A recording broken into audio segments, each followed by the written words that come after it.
Hi folks, welcome to June 1st, 2013. It's a Saturday, hot out, 86 degrees, almost 4:30. I worked last night, woke from my nap, and I gotta tell you, this bike has been driving me crazy since it didn't start up last week. Anyway, nice day, clouds.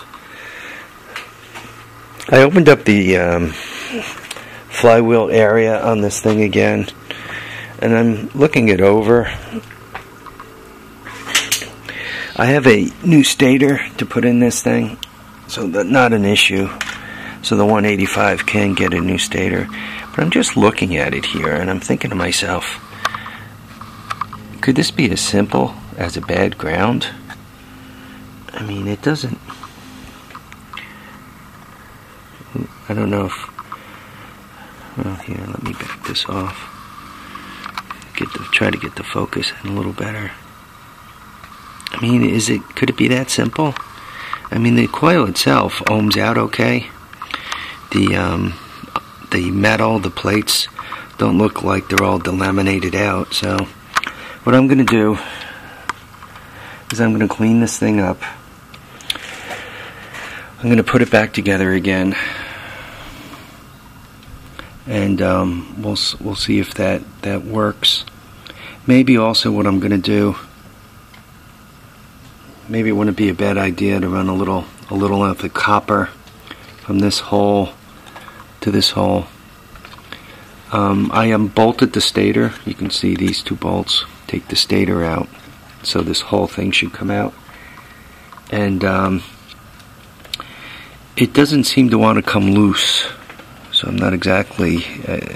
so it's got somewhat of a weld, a rust weld, let's call it. That's holding it in. So I'm gonna clean that up, put it together. By the way, for taking this apart, to get the flywheel loose, oops, as I dump the bolts, got this flywheel puller. It screws right into the flywheel. Then you tighten this up, takes it right out. It's one of those, less than $20 items delivered from eBay. You just look up, Honda 185 flywheel remover. To get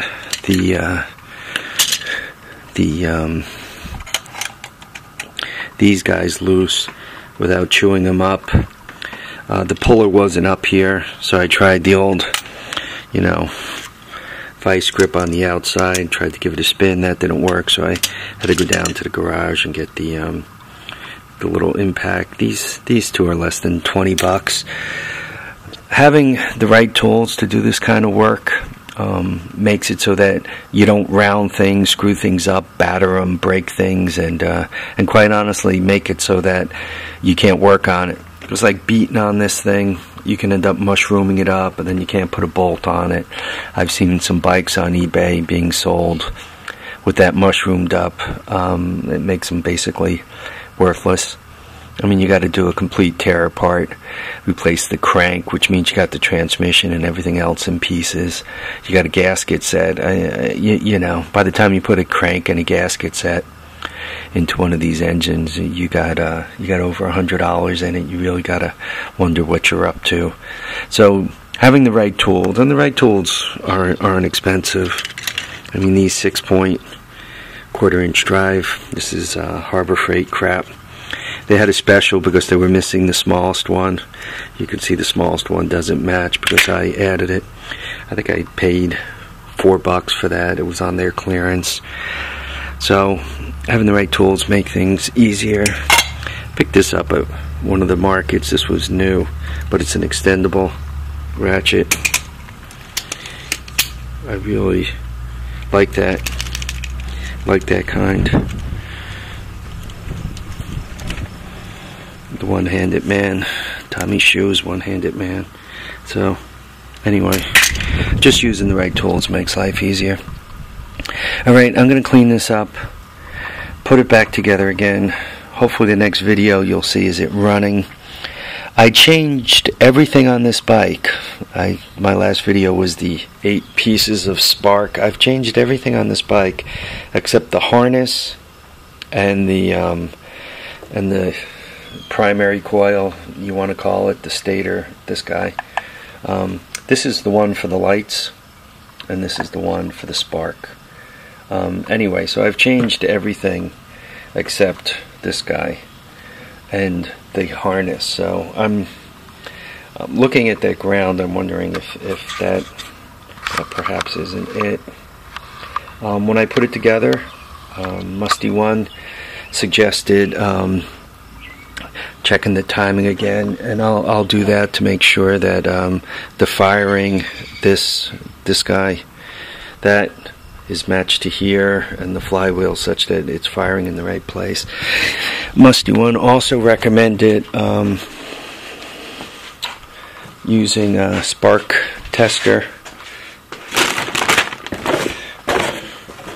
Yeah, it seems that I do most of my shopping on eBay, inline spark tester.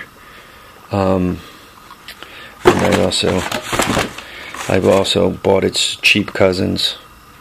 These guys are cheap. I think the 4 of them were less than 20 bucks. And after I bought them, the postage said they weren't going to be here till the end of the week, so they were less than 20 bucks. And then, so I was in a hurry to have one for today, so I ordered this guy overnight, and it was like 15 bucks, and it's a brand name. It was nice because it showed up immediately. All right, folks, live, love, and have a great time. Catch you on the next episode of The Horde, which should be in hopefully a few minutes, and hopefully you hear this thing running. Okay, see you then.